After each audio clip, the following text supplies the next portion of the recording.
고린도전서 12장 1절부터 13절까지 고린도전서 12장 1절부터 13절까지 제가 가죽을 되게 좋아합니다. 그래서 가죽 지갑 이런 거 모으거든요. 이렇게 가죽으로 된 것 중에 제가 모으는 것 중에 하나가 여기 또 하나 더 있습니다. 성경책. 그래서 서점 가서 성경책 하나 사면 여러분에게 복이 있을지어다. 네. 기독교 출판사 다 망해가기 일보 직전인데 하나씩 조그만한 거 사셔서 핸드폰으로 보는 것도 하나님께서 역사하시겠지만 성경책 갖고 다니시면 범사에 유익합니다. 자, 1절부터 13절까지 한 절씩 교독하겠습니다. 형제들아, 신령한 것에 대하여 나는 너희가 알지 못하기를 원하지 아니하노니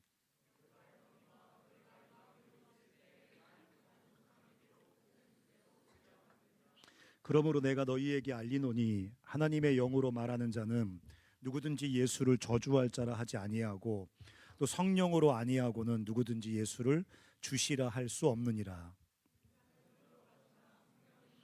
직분은 여러 가지나 주는 같으며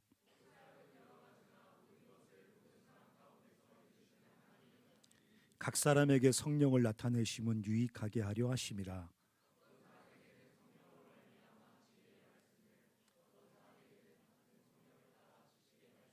다른 사람에게는 같은 성령으로 믿음을, 어떤 사람에게는 한 성령으로 병 고치는 은사를,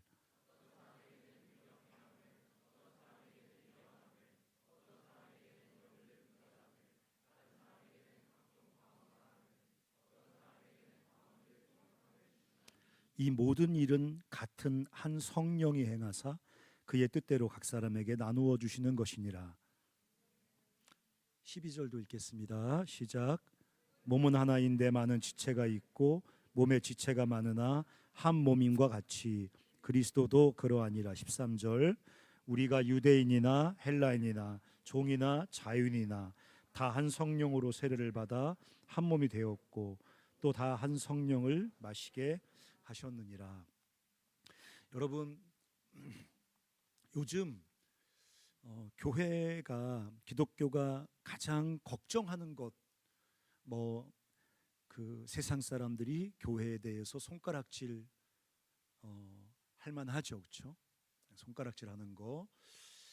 이제 개독교라는 말이 이상하지 않을 정도로 기독교의 위상이 땅에 떨어지고 도리어 이제 세상 사람들이 교회를 염려해야 되는 그런 심각한 지경에 처해져 있는 거, 그리고 교인 수가 줄어드는 거, 청년 청소년들이 점점 교회 안에서 교회 바깥으로 떠나는 거, 이런 거 다 정말 심각하게 걱정해야 될 일들입니다. 하지만 정작 교회가 가장 걱정해야 될 가장 그 심각한 문제는 뭐냐면 신앙의 피상성입니다. 숫자가 좀 줄어들기도 하고 사람들에게 욕을 먹을 수도 있습니다. 하지만 우리가 참된 신앙을 가지고 있으면, 우리가 역동적인 신앙을 가지고 있으면 그 문제는 쉽게 해결할 수 있다고 생각합니다, 저는. 하지만 정말 심각한 것은 교회가 숫자가 줄어드는 게 아니라 교회 안의 신앙이 피상적이라는 것입니다. 바꿔 말하면 굉장히 무력합니다. 그 이유는 명확합니다. 예수를 믿는다고 말하는 사람들이 인격적인 경험이 없습니다. 하나님을 믿는다고 말하지만 하나님을 인격적으로 경험한 적이 없습니다. 성령을 믿는다고 말하지만 성령을 인격적으로 경험한 적이 없습니다. 복음, 복된 소식, 좋은 소식 말하지만 복음을 정말 인격적으로 경험한 적이 없습니다. 그래서 어떤 일들이 벌어지냐면 지적 회심이 일어나지 않습니다. 기독교의 복음, 예수님과 맞닥뜨리면 가장 먼저 일어나는 가장 중요한 일은 뭐냐면 지적인 회심이 일어납니다. 하나님이 살아계시고 그분이 선하신 목적으로 세상을 지으셨으며 이 말도 되지 않는 무질서하고 혼란하고 불의한 세상을 하나님께서 당신의 목적대로 완성하시기 위해 통치하고 계신다는 이 하나님과 그분의 살아계심에 대한 깨달음과 확신이 존재하지 않습니다. 또 주님이 함께 하심에 대한 확신과 체험이 없습니다. 우리가 노래도 부르고 주님께서 우리와 함께 하신다고 생각하고 말도 하고 그런 구호들을 뭐 이렇게 서로 나누기도 하고 막 그러지만, 주님께서 정말 우리와 함께 계시는구나, 주님이 정말 내 삶과 함께 계시는구나. 아까 찬송가에 삼위 하나님 얘기가 나왔는데, 성부 하나님께서 성자 예수님을 통해서 성령 안에서 우리와 함께 계시는구나, 이 하나님의 함께 하심에 대한 확신과 체험이 없습니다. 그러니까 결과적으로 어떤 일이 생기냐면 삶의 변화를 경험하지 못합니다. 내 삶을 통해서 하나님께서 맺히시는 하나님의 열매, 이걸 보니까 하나님 정말 살아계시는구나, 나 같은 사람의 삶을 통해서 이런 일을 이루시는구나, 하나님께서 정말 살아계시는구나, 내 삶을 이렇게 변화시키는구나, 이런 삶의 변화와 내 삶을 통해 맺히는 열매가 없습니다. 근데 다 그렇다고 생각합니다. 그게 피상적인 거거든요.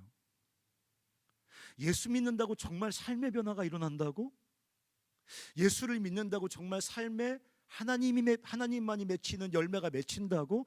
에이, 라고 우리 모두 다 생각합니다. 이게 기독교가 직면하고 있는 가장 심각한 신앙의 피상성입니다. 그러니까 다른 사람에게 복음을 전하는 게 불가능합니다. 왜냐하면 내 삶을 변화시키지 못하는 복음이 다른 사람에게 왜 유익하겠습니까?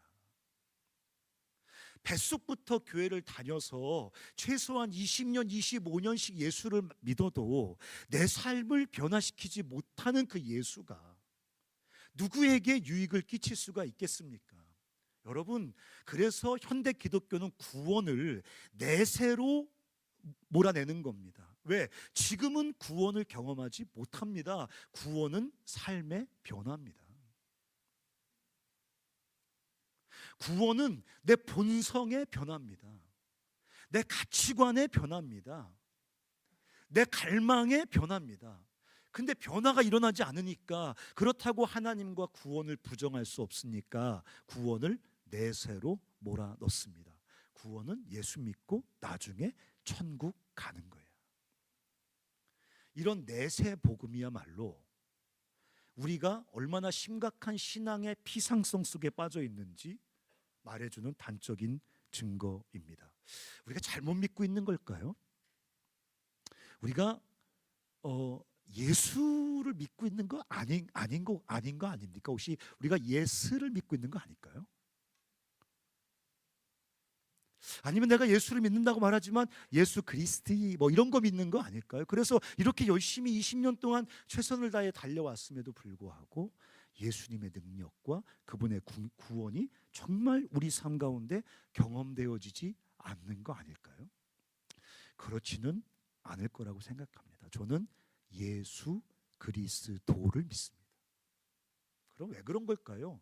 우리가 예수를 믿는다는 거, 예수를 믿고 그분의 구원을 경험한다는 거, 그분의 능력을 경험한다는 것에 대해서 아주 심각한 오해를 하고 있습니다.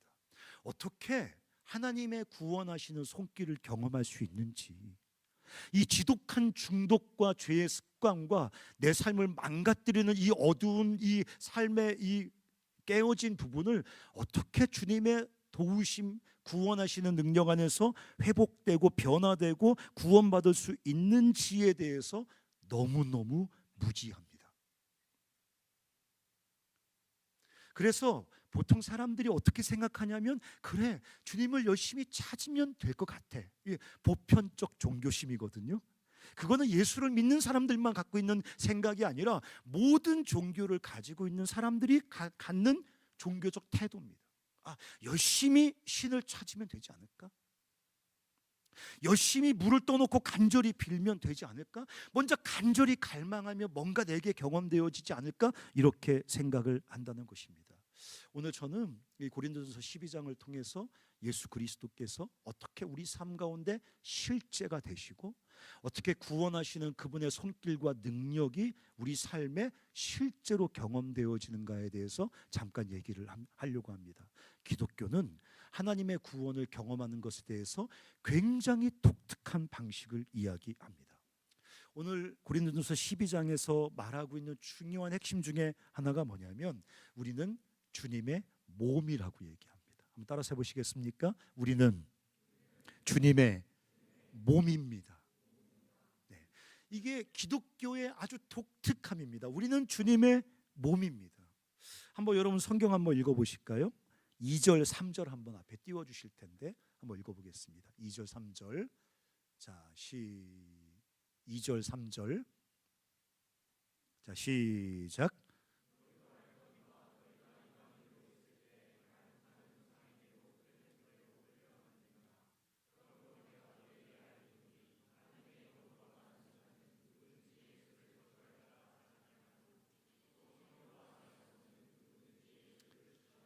말씀 그냥 띄워 놓으세요. 여기 뭐라고 말하고 있습니까? 하나님께서 우리에게 우리가 예수님께 나갈 때 성령을 선물로 주신다고 제가 몇 번 말씀을 드렸습니다. 성령은 특별한 사역자들이나 목회자들, 기도 많이 하는 권사님들에게만 하나님이 주시는 특별한 선물이 아니라 예수께 나아가는 예수 믿는 모든 사람들에게 주시는 하나님의 보편적 선물입니다. 근데 성령이 우리 안에 찾아오시면, 성령이 우리 안에 내주하시면 어떤 일이 발생하는가에 대해서 2절 3절에 잘 말하고 있습니다. 여기 보십시오. 너희가 알거니와 너희가 이방인으로 있을 때, 무슨 말입니까? 예수와 상관없이 분리되어 있을 때 말 못하는 우상에게로 끄는 그대로 끌려갔느니라. 우리가 예수 바깥에 있을 때 여러 가지 이름을 가진 우상들, 뭐 돈이라는 우상, 탐욕이라는 우상, 정욕이라는 우상, 여러 가지 이름과 얼굴을 가진 다양한 우상들이 끄는 대로 끌려갔습니다. 그 우상들은 이름은 여러 가지고 얼굴은 여러 가지지만 그 우상들이 끌고 가는 목적지는 동일합니다. 그것은 죄에 매여 사망에 이르게 하는 것입니다. 그래서 우리가 그리스도 바깥에 있을 때는 그 여러 우상에게 끌려서 죽음을 향해 뚜벅뚜벅 걸어가는, 죽음을 살아가는 삶이었다고 말합니다. 그런데 그 뭐라고 써 있습니까? 그러므로 내가 너희에게 말하노니 하나님의 영 성령이 우리 안에 오시면 누구든지 예수를 저주받은 자라 할 수 없다. 그리고 뭐라고 말한다고 합니까? 성령으로 아니하거든 누구든지 예수를 뭐라고요? 주라고 말합니다. 성령이 내주하시면, 우리가 예수를 믿고 성령이 우리 안에 내주하시면 우리가 즉시로 깨닫고 고백하기 시작합니다. 예수가 주입니다. 옛날에는 우상이 주라고 생각하고 우상에게 이끌려 살았습니다. 돈이 주고, 내가 탐하는 그게 주고, 정욕이 주고, 성공이 주고, 쾌락이 주고, 죄의 습관이 주고. 근데 성령이 우리 안에 내주하시면서 성령이 우리 안에 역사하시는 그 순간부터 우리가 예수를 주라고 고백하게 된다는 것입니다. 그러니까 여러분, 성령이 내 안에 내주하시는 가장 강력한 증거는 뭡니까? 방언하는 게 아닙니다. 내가 예수를 주라고 고백하는 것이 성령이 내 안에 내주하시고 계시다는 증거입니다. 로마서 8장에 보면 성령이 내 안에 오시면 내가 하나님을 아빠, 아버지라고 부른답니다. 모태신앙이라 아빠, 아버지라고 부르는 거 아닙니다. 아무리 함께 오랫동안 함께 산다고 해서 아버지가 아닌 사람을 아버지라고 부를 수는 없는 겁니다. 옆집 아저씨가 아무리 나에게 잘해줘도 그분을 어느 날 감격스럽다고 그분을 아바, 아버지라고 부르지는 않습니다. 성령이 내 안에 오시면 하나님을 아바, 아버지라고 부르고 예수를 주라고 고백한다고 성경이 말하고 있습니다. 그 지금 뭐를 말하는 겁니까? 성령이 내 안에 오시면 성령께서 나와 예수를 연결시켜 주십니다. 어떻게 연결됐을까? 끈으로 묶였을까? 뭐 손을 잡고 있는 것일까? 뭐 어떤 동영상 같은 거 보면 예수님이 이렇게 손을 잡고, 예수님이 내 손을 이렇게 잡아주셔서 내가 예수님의 손을 아무리 놔도 나는 예수님에게서 벗어나지 못한다, 뭐 이렇게 말하는데 정말 이렇게 잡고 계신 걸까? 잘 모르겠어요. 하지만 성령이 내 안에 오셔서 예수님과 나를 영원히 분리될 수 없게끔 연결시켜 버린다고 말합니다. 그게 성령이 내주하심으로 우리 삶에 발생한 결과예요. 성령이 내주하셔서 나는 예수님과 연결됐어요. 하나님과 연결됐어요. 근데 오늘 또 하나 중요한 단어가 나옵니다. 한번 13절 한번 읽어보겠습니다. 13절 한번 읽어볼까요? 13절. 자, 시작.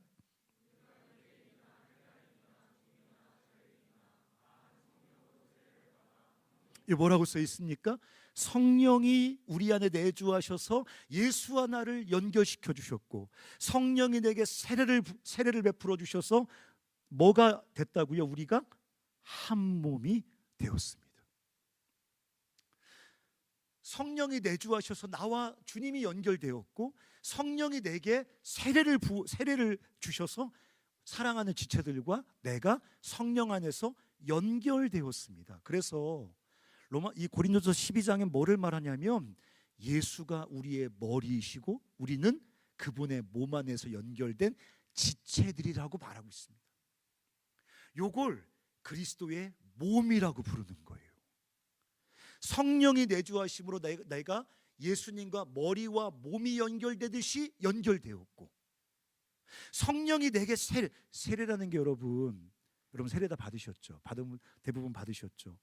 물을 뿌리지 않습니까? 여러분, 세례란 말이 원래 어떤 뜻이냐면 A와 B를 하나로 결합시킨다, 이런 뜻이 있는 단어입니다.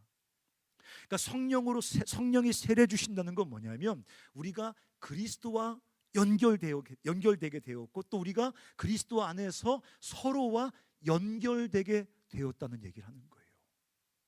성령께서 그렇게 우리를 한 몸으로 만들어 주셨습니다.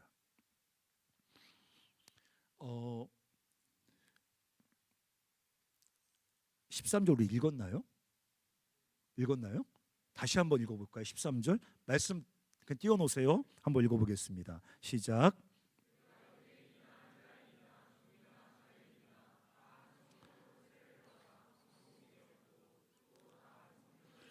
여기 보면 유대인, 헬라인, 종, 자유인.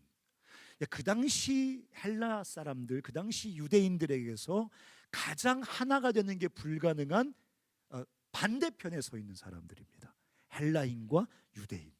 유대인들은 헬라인들을 개 잡종이라고, 이방인이니까 예수 하나님 모르니까 저 개쓰레기라고 손가락질했고, 헬라인은 유대인들을 아주 징글징글한 광신자들, 종교에 미친 인간들, 미개인들, 이렇게 서로를 굉장히 혐오하고 증오하고 조롱하는, 하나 되는 것이 불가능한 그런 사이인데, 성령께서 내주하시니, 성령께서 세례를 부어주셔서 유대인과 헬라인 사이에 담이 허물어지고 하나가 되었습니다.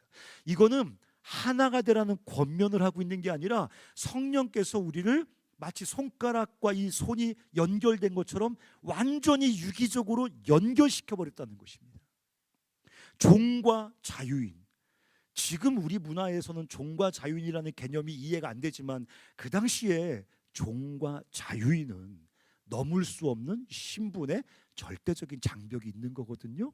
근데 그 당시 교회 안에서 성령을 통해서 종과 자유인도 모든 막힌 담이 허물어지고 성령 안에서 완전히 유기적으로 연결된 하나된 존재가 되었다는 것입니다. 이게 기독교가 말하는 가장 위대한 기적입니다. 병 치료받고 천국 가고 이런 것이 가장 위대한 기적이 아니라, 절대 하나가 될 수 없는 사람들, 너무 다른 사람들, 서로 혐오하고 증오하는 사람들이 성령의 내주하심으로, 성령의 세례 주심으로, 성령의 역사하심으로 그리스도를 머리 삼아서 함께 유기적으로 영원히 연결된 거예요. 4년 동안 CCC에서 연결된 게 아니라 성령 안에서 그리스도를 머리 삼아서 우리가 영원히 그리스도의 한 몸을 이루는 한 지체가 된 거예요. 아무도 안 놀라시지만 저는 정말 놀랍습니다. 그래서 주님이 뭐라고 말씀하시냐면, 이것이 두 번째 창조래요. 창세기 1장에 천지를 창조하시고, 그리고 주님께서 이 땅에 예수 그리스도께서 십자가에 죽으시고 부활하시고 성령을 보내주심으로 이 땅에 주님의 몸된 공동체를 창조하셨대요. 그게 교회기도 하고, 그게 주님의 이름으로 모인 공동체의 본질인 거예요.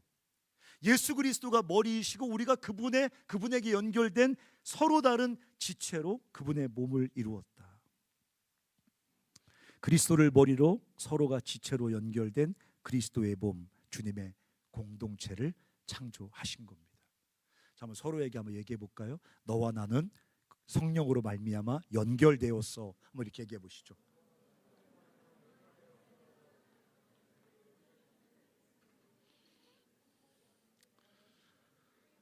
그냥 CCC에서 만난 게 아니라 우리가 그리스도 안에서 성령으로 세례받아 우리가 한 몸을 이룬 겁니다. 한 몸을. 근데 제가 지금 신앙의 피상성, 신앙의 무력함 얘기하면서 갑자기 왜 그리스도의 몸을 얘기하냐? 주님이 주시는 모든 선물은 몸 안에서 우리에게 경험되어집니다. 그게 그리스도가 머리이시고 우리가 그분 안에서 다양한 지체들이 그분의 몸을 이루었다는 말의 의미입니다. 그리스도의 몸 안에서 하나님께서 우리에게 구원하시는 능력, 변화시키는 능력, 우리에게 필요한 모든 것들을 그 몸 안에서 공급해 주신다는 말이에요. 우리는 몸 바깥에서 개인적으로 다이렉트로 하나님과 만나는 것이 기독교라고 생각합니다. 하지만 기독교는 철저히 공동체의 종교예요. 철저히 몸된 공동체의 종교입니다. 하나님이 우리에게 주시는 모든 선물이 몸 안에서 우리에게 흘러들어옵니다. 물론 하나님은 자유로우신 분이기 때문에 개인적으로 기도할 때 우리에게 말씀하십니다. 개인적으로 예배하고 큐티할 때 우리에게 은혜를 주십니다. 하지만 하나님께서 우리에게 은혜와 능력을 베푸시는 보편적 방법은 몸 안에서 우리에게 은혜와 능력을 부어주시는 겁니다. 생각해 보세요. 그리스도가 머리래잖아요. 우리가 그 몸에 붙어있는 지체라잖아요. 그럼 머리에서 부어주시는 은혜와 능력은 우리가 그분의 몸 안에 속해 있을 때만 경험하고 누릴 수 있는 겁니다. 머리에서 흘러나가는 은혜와 능력이 공간을 통해서 다이렉트로 손가락 끝으로 가는 방법은 없는 겁니다. 그래서 주님이 몸의 비유를 우리에게 주시는 겁니다. 자, 오늘 이 고린도서 12장에서 몸을 얘기하면서 주님께서 우리에게 뭐라고 말씀하시냐면 주님의 몸 안에는 다양한 지체들이 연결되어 있다고 말합니다. 한번 12절 한번 여러분 찾아서 한번 읽어보시겠습니까? 12절 한번 읽어보겠습니다. 시작.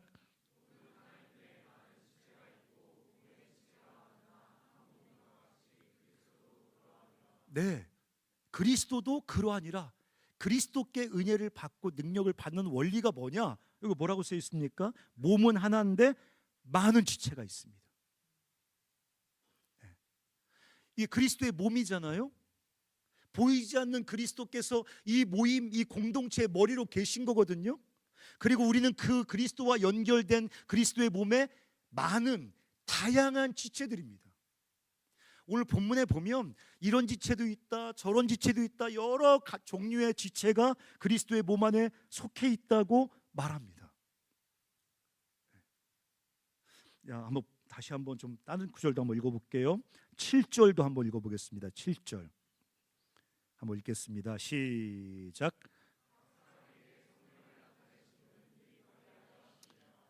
따라서 해보세요. 성령의 나타나심. 네. 우리 이런 거 생각하면 뭐 기적적으로 나타나고 이럴 것 같은데 방언하고 뭐 너 어제 무슨 죄 졌고 맞추고 막 뭐 이렇게 점치고 이런 게 성령의 나타나심이라고 생각하거나 아니면 예배 드릴 때 막 울거나 이런 게 성령의 나타나심이라고 생각하는데 오늘 본문에 성령의 나타나심이라는 그런 뜻이 전혀 아닙니다.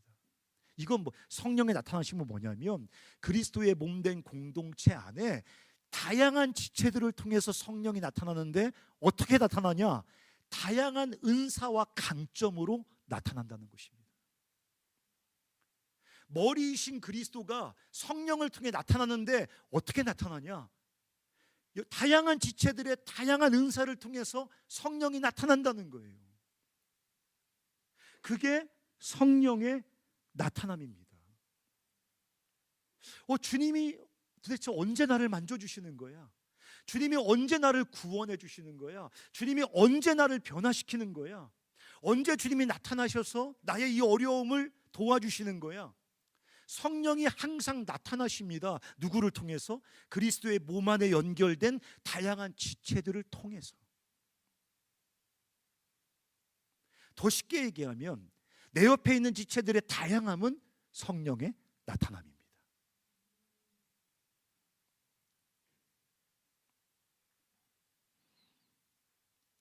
그래서 성령께서 주님 내가 외로워요 하면 다이렉트로 큐티할 때 나타나셔서 I love you 하면서 만져주시는 게 아니라 나 외로워요 하면 내 옆에 있는 지체들을 통해서 성령이 나타나십니다.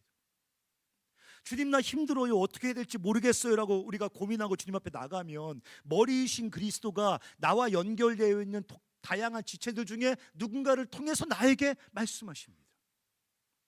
나 성장하고 싶어요 라고 주님 앞에 기도하면 머리이신 그리스도가 그 몸 안에 속해 있는 어떤 지체를 통해서 나에게 성령의 나타나심으로 다가오십니다. 그게 그리스도교인 거예요. 그게 기독교입니다. 그게 그리스도입니다. 지금 우리가 읽었던 구절에도 그리스도가 그러하니라. 뭐라고, 무슨 말하고 있는 겁니까? 그리스도의 몸과 그리스도를 동일하게 동격으로 지금 생각하고 있는 겁니다. 공동체가 그러하니라, 한 몸에 다양한 지체가 있다. 공동체가 그렇다고 말씀하지 않고 한 몸에 다양한 지체가 있다. 그리스도가 그러하니라. 무슨 말입니까? 우리가 그리스도입니다. 여러분 보세요. 여기 보세요. 여기 보이시죠? 아래로 여기 이게 몸이잖아요. 바디, 그렇죠? 이게 접니다. 저. 그렇죠? 얼굴 안 보인다고 저 이상한 거 퍼런 거 있네 이렇게 안 하시겠죠. 그렇죠? 얼굴 안 보여도 이게 저거든요. 몸, 바디, 저 이상진이거든요. 주님의 몸이라는 건 무슨 말입니까? 주님이란 말입니다. 우리가 그런 말 하잖아요. 우리의 친구가 예수를 보여주면 믿는데요. 어떻게 예수를 보여주죠? 하나님 보여주면 믿는데 어떻게 하나님을 보여주죠? 하나님은 안 보여. 아니 그렇게 말하면 기독교적인 게 아니에요. 하나님은 보입니다. 당신의 몸을 통해서. 그리스도는 2000년 전 죽어서 그냥 신화 속에, 신앙의 관념 속에 존재하는 게 아닙니다. 2025년 4월 며칠인 오늘날도 그리스도는 세상에 보여 드러납니다. 누구를 통해서? 그리스도의 몸을 통해서. 당연히 몸을 통해 드러나죠.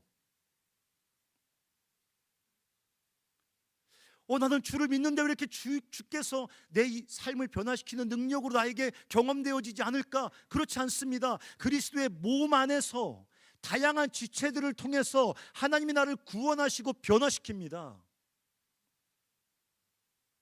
왜 나는 주님께서 이런 어려움 속에서 안 도와주실까? 그렇지 않습니다. 주님이 몸 안에서 다양한 지체들을 통해서 우리 삶을 살피시고 만지시고 인도하시고 도우십니다. 나는 주님과 어쩌다 연결되는 게 아닙니다. 성령 안에서 영원히 단 한순간도 단절되지 않고 머리이신 그리스도와 연결되어 있습니다. 그분은 끊임없이 말씀하십니다. 끊임없이 역사하십니다. 끊임없이 만져주십니다. 다른 지체들을 통해서. 제가 지금 눈이 조금 안 좋거든요. 안경을 바꿨더니 눈이 엄청 쓰라려요. 그럼 어떻게 눈을 긁죠? 어떻게 긁습니까? 이거를 눈을 손가락에 긁어줘야 됩니다. 머리이신 주님 뭐합니까? 눈 가렵다니까요. 그 손가락이 긁어줍니다. 손가락이 긁어주고 손목이 움직여주고 팔꿈치와 팔이 움직여주고 척추가 움직여주고 그 배후에는 그리스도가 계신 겁니다. 그리스도께서 우리 삶 가운데 내 옆에 있는 다양한 지체들을 통해서 임재하고 계신 겁니다. 그래서 우리는 다른 사람들이 모여야 되는 겁니다. 똑같은 눈만 몸에 꽉 차 있으면 누가 긁어줍니까? 나는 눈인데 나와 다른 손가락이 있어야 되는 겁니다. 나는 눈인데 나와 다른 발이 있어야 되는 겁니다. 나와 다른 팔이 있어야 되는 겁니다. 목이 있어야 되는 겁니다. 다양한 지체들이 그리스도의 성령 안에 세례받아서 한 몸을 이루어 머리이신 그리스도의 통치 아래서 서로를 돌보는 하나님의 공동체, 그리스도의 몸. 그 몸을 통해서 세상은 그리스도를 보게 됩니다. 그래서 너희가 서로 사랑하면 세상이 너희가 내 제자인 줄 알리라고 말씀하시는 겁니다. 사랑하는 형제자매 여러분, 그래서 그리스도의 공동체는요, 약한 자들에 대해서 전혀 새로운 시선을 갖습니다. 22절부터 24절까지 한번 읽어볼까요? 한번 읽어보겠습니다. 시작. 이거 뭐라고 써 있습니까? 이거 띄워놓으세요. 약한 애들이 뭐해요? 이게 한 주님의 몸된 공동체의 특징입니다. 아유, 저 등신 저거, 아유, 쟤만 없으면 우리 캠퍼스 CCC 부흥할 텐데 아유, 병신 같은 게 저 들어와가지고, 아우, 쟤 뭐냐, 쟤 우리가 지금 시속 30km로 부흥할 수 있는데 저거 뒤에 딸려가지고 우리가 지금 25km밖에 안 나잖아. 우리 영적 운동을 저해야 하는 그 성경은 뭐라고 말하고 있습니까? 약하게 보이는 몸의 지체가 도리어 요긴합니다. 요긴 영어 아닙니다. 약하게 보이는 사람이 하나님 나라 그리스도의 몸이 이루는 하나님 사역에 있어서 요긴합니다. 그때 뭐라 써 있습니까? 우리가 몸에 덜 귀히 여기는 그것들을 주님이 더욱 귀한 것들로 입혀줍니다. 까불지 마셔야 됩니다. 약한 사람들에게 덜 귀히 여김 받는 사람들이 있습니다. 저 변두리에서도 아무 말도 안 하고 그냥 가만히 있다가 그냥 눈치만 살피다 예배 끝나고 가버리고 뭐 이런 덜 귀히 여기는, 덜 귀하게 보이는 사람들이 있습니다. 앞에서 막 설치고 막 광고하고 저처럼 설교하고 막 이러지 않고 구서팅이 혼자 앉아있다가 그냥 끝나면 스르르 가버리고, 그것도 감당 안 돼서 축도할 때쯤 이렇게 가버리고 막 이렇게 덜 귀히 여김 받는 사람들이 있는데 그것들을 더욱 귀한 것들로 입혀주신대요. 이건 아마 더 공동체에 반드시 필요한 은사와 능력을 주신다는 얘기일 거예요. 저는 그래서 고통당해서 자기 삶 하나 꾸리지 못하고 빌빌거리는 사람들 있잖아요. 골골거리는 사람들, 나 그런 사람들에게 주님이 신유의 은사를 주시는 이유가 있는 겁니다. 공동체 안에서 막 열심히 사역하지 못하는 사람들에게 하나님이 특별한 영적인 감수성을 주셔서 주님이 우리 공동체에 지금 원하는 게 뭔지를 자꾸 말씀해 주시는 이유가 있는 겁니다. 덜 귀히 여기는 그것들을 더욱 귀한 것들로 주님이 입혀주십니다. 우리의 아름답지 못한 지체는 더욱 아름다운 것을 얻느니라. 그런즉 우리의 아름다운 지체는 그럴 필요가 없느니라. 오직 하나님의 몸을 고르게 하여 부족한 지체에게 귀중함을 더하십니다. 그래서 그리스도의 몸은 연약한 사람들, 덜 귀중해 보이는 사람들, 부족한 사람들을 천덕꾸러기로 취급하지 않습니다. 세상은 연약한 사람들을 소외시키잖아요. 연약한 사람들을 돌봄의 대상으로만 여기잖아요. 그런데 하나님 나라 공동체는 그렇지 않습니다. 그리스도의 몸에 저런 연약한 지체가 왜 있지? 아닙니다. 그것도 역시 성령의 강력한 나타나심입니다. 성령의 강력한 일하심입니다. 연약하고 별같이 없어 보이는 사람들을 통해서 성령이 강력히 일하십니다. 그래서 잠언서에 이런 말씀이 있습니다. 가난한 사람들을 도와줘라. 그러면 너희가 하나님께 꾸임받는 것이다. 무슨 말입니까? 가난한 사람들을 섬기면 하나님께 채무를 갖게 된다는 얘기입니다. 하나님이 나에게 채무가 있는 겁니다. 그래서 구약 성경에 보면 이스라엘 백성들에게 가난한 사람들을 돌보라고 엄청 말씀하시거든요. 가난한 사람들이야말로 하나님의 임재와 축복의 강력한 통로인 겁니다. 구약 성경에. 그래서 주님의 몸은 약한 자들까지도 존귀하신 하나님의 나타나심, 성령의 나타나심입니다. 그래서 우리가 25절 말씀을 한번 같이 읽어보겠습니다. 25절, 자 시작. 25절 시작.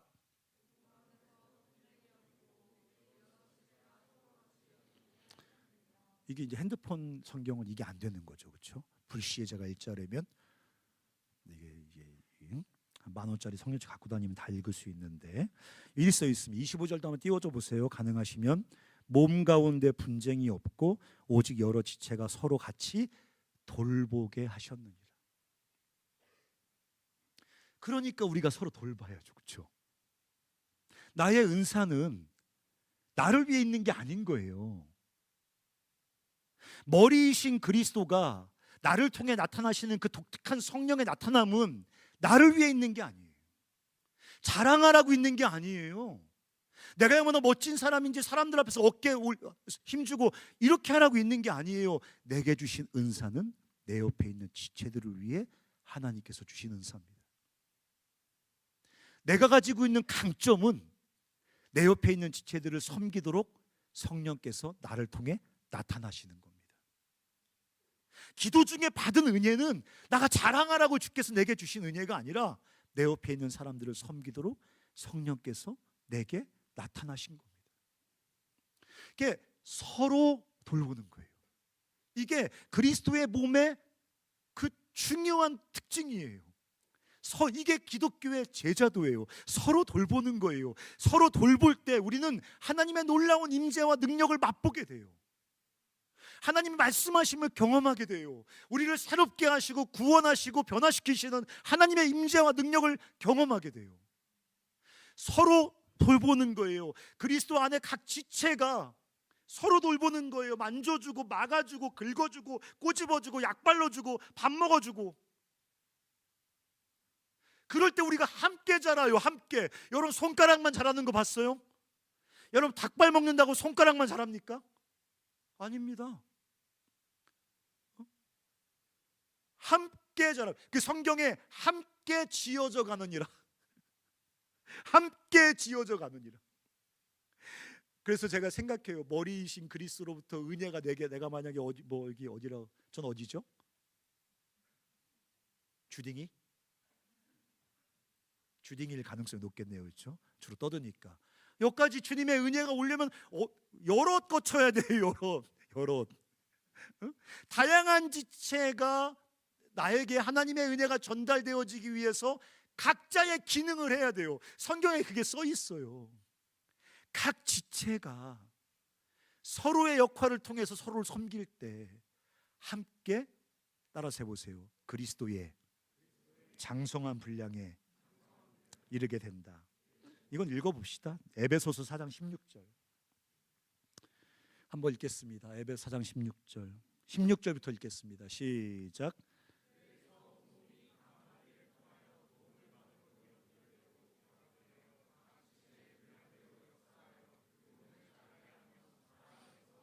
여기 써 있잖아요.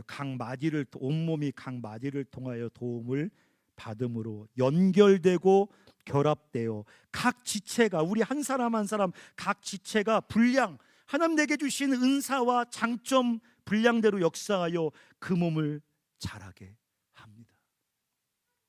우리가 이 원리를 이해하고 서로 돌보고 서로 섬기고 나의 장점과 나의 은사를 가지고 서로 돌볼 때 우리가 함께 자라게 됩니다. 근데 여기 뭐라고 써 있습니까?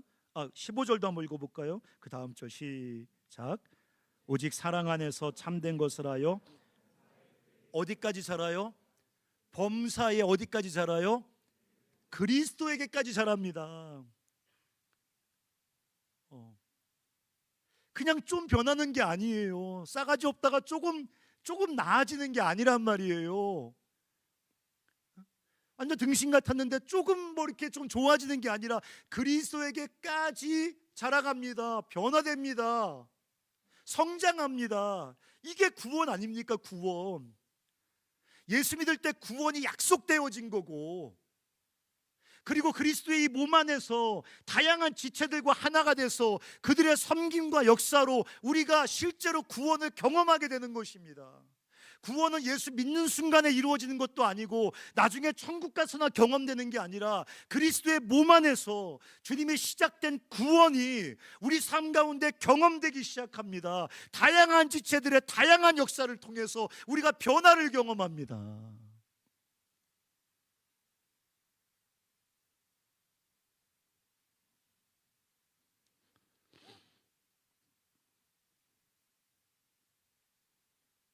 심지어 나의 은사와 강점만 아니라 나의 약점까지도 서로를 구원하시는 하나님의 도구가 됩니다.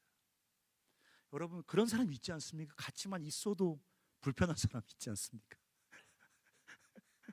계획 즐겁게 막 밥 먹다가 창밖으로 너무 저 멀리, 굉장히 멀리 그냥 쓱 지나가는 것만 봐도 갑자기 기분이 우울해지고 갑자기 막 다운이 되는 뭐 그런 사람들이 있지 않습니까? 우리 다 그런 사람들이 있습니다.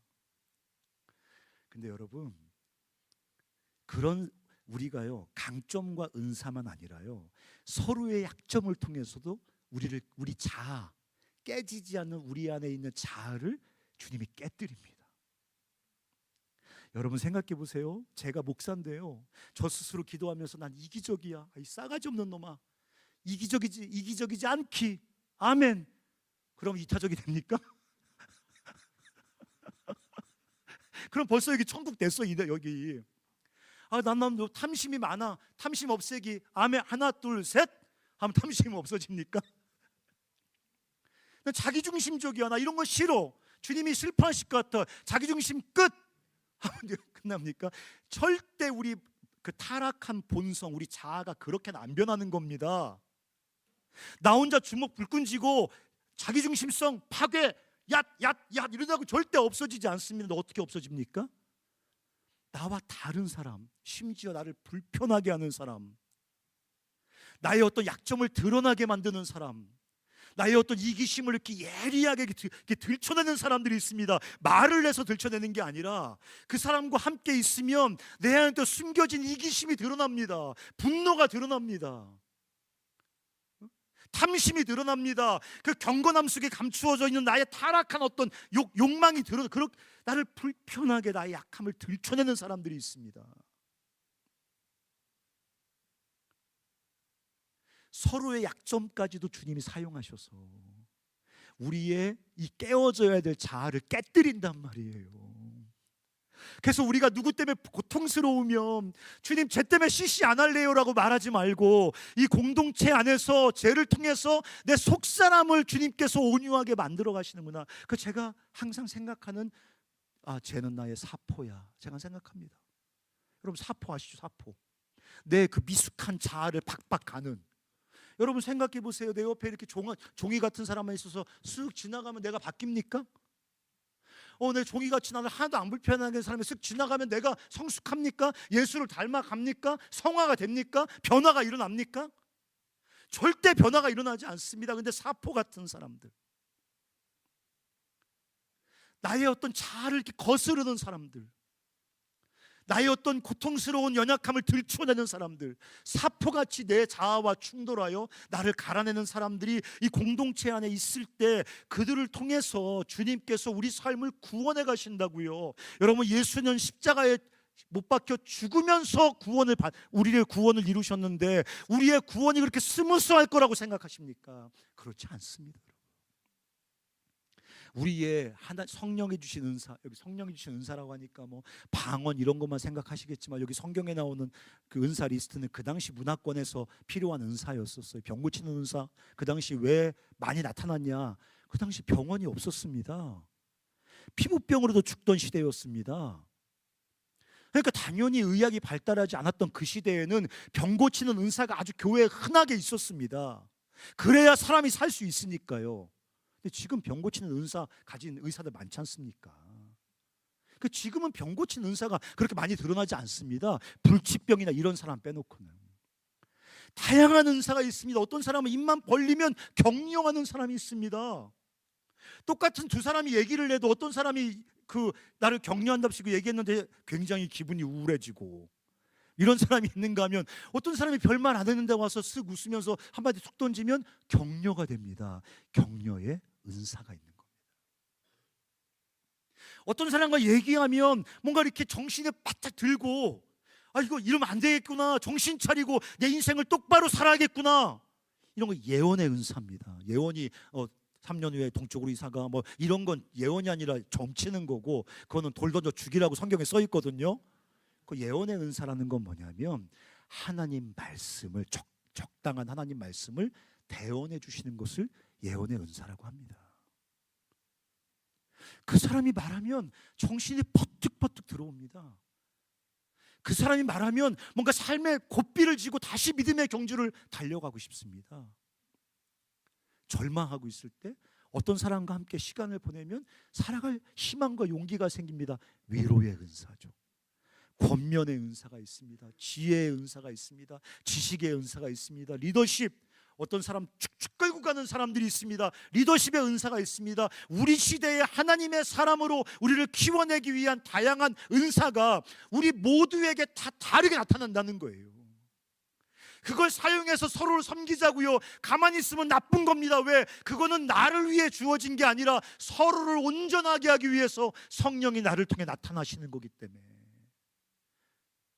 자꾸 가서 말해주고 위로해주고 격려해주고 기도해주고 붙잡아주고 자꾸 해주면 그 은사가 점점 더 강해집니다. 근데 그것뿐만 아니라 서로를 불편하게 만든 우리 약점까지도, 나와 다른 지체들의 나를 불편하게 만드는 그 나를 거스르는 그 약점까지도 이 몸 안에서 주님이 사용하셔서 우리를 자라게 하신다고 성경은 말하고 있습니다. 그래서 우리는 주님의 몸 안에서 절망을 이기고 함께 손을 잡고 거룩한 꿈을 꾸며 생명의 길을 달려가야겠습니다. 사랑하는 형제자매 여러분, 간사님 해봤는데 안 돼요. 네, 해보면 안 됩니다. 네, 정말 열심히 결심도 해봤는데 결심할 때마다 난 결심만큼 절망했어요. 네, 당연하죠. 내 결심 갖고 되는 게 아닌 겁니다. 손가락이 오롯이 홀로서서 나 결심했어 아무리 얘기해도 안 되는 겁니다. 그렇지만 그리스도의 몸 안에 있으면 주님이 당신의 지체들을 통해서 우리 삶 가운데 기적 같은 구원을 만들어 가신단 말이에요. 그러니까 절망의 신화를 버리고 이 그리스도의 몸된 공동체 안에서 다양한 지체들의 삶을, 다양한 지체들과의 이 돌보는 이 공동체 안에서 하나님께서 우리 삶을 당신의 형상에까지 완성해 갈 것에 대한 거룩한 꿈을 다시 붙잡고 이 생명의 길을 뚜벅뚜벅 걸어가야겠습니다. 나는 변할 수 없어. 이거는 구원에 대한 실존적 절망입니다. 여러분 보세요. 나는 변할 수 없어. 이거 구원에 대한 절망이에요. 그건 다른 게 아니에요. 그냥 내가 좀 자포자기하는 게 아니에요. 난 변할 수 없어. 그건 구원에 대한 절망인 겁니다. 하나님의 구원이 뭡니까? 우리를 변화시키는 게 구원입니다. 그 완성이 천국일 뿐입니다. 정말 하나님이 구원의 하나님이라면 오늘 내 삶을 바꿀 수 있어야 되는 겁니다. 어디서 주님이 그 구원을 베푸실까요? 머리이신 그리스도가 몸의 다양한 지체들을 통해 우리를 당신에까지 자라게 하신다고요. 그래서 한 가지를 꼭 기억하셨으면 좋겠습니다. 서로를 돌보고 서로에게 의존하셔야 됩니다. 네. 내 구원은 나의 것, 그건 기독교적 가치관이 아닙니다. 내 구원을 위해서 우리 모두가 필요합니다. 저 사람의 구원을 위해서 내가 반드시 필요합니다. 그러므로 서로를 돌보고 서로에게 겸손히 의존해야 됩니다. 다른 사람을 통해 나타나는 어떤 강점을 존중히 여겨야 됩니다. 조롱하지 마십시오. 그것은 성령의 나타남입니다. 나를 구원하기 위한 성령의 나타남입니다. 때로 다른 사람, 나를 불편하게 하는 다른 사람의 약점도 성령의 쓰시는 성령의 사포입니다. 그러므로 서로 돌보고 서로 겸손하게 의존하십시오. 옆 사람에게 내가 너를 돌봐줄게. 내가 너에게 겸손하게 의존할게. 네. 돌봄과 의존. 네. 결론입니다. 그러기 위해서 몸된 공동체를 사랑하고 주님의 몸 안에 더 견고히 연결되셔야 됩니다.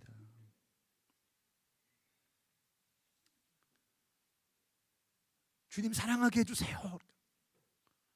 어떻게 사랑하시 주님을? 배지도 않는 주님을 어떻게 사랑할 거예요? 어? 목숨을 다하여 주님을 사랑하라. 배야 사랑하지. 뭐 드셔야 뭐라도 해드리고 뭐 이렇게 뭐 지갑이라도 열어 보여주셔야 돈이라도 드리고 할 텐데 어떻게 주님을 사랑할 겁니까? 성경이 말하는 주님 사랑의 도전은 주님의 몸을 사랑하는 겁니다. 주님을 경험하고 싶으세요? 몸 가운데로 깊이 들어오십시오. 주님의 구원하시는 강력한 능력을 경험하고 싶으세요? 주님의 깊은 임재를 경험하고 싶으세요? 주님과 견고한 이 연합을 경험하고 싶으세요?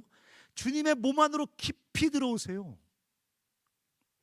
주님의 몸이 하는 사역에 참여하세요. 주님의 몸이 가는 곳에 같이 가세요. 그럴 때 머리이신 그리스도께서 다양한 지체들을 통해서 우리 삶 속에 강력하게 역사하기 시작한다는 것입니다.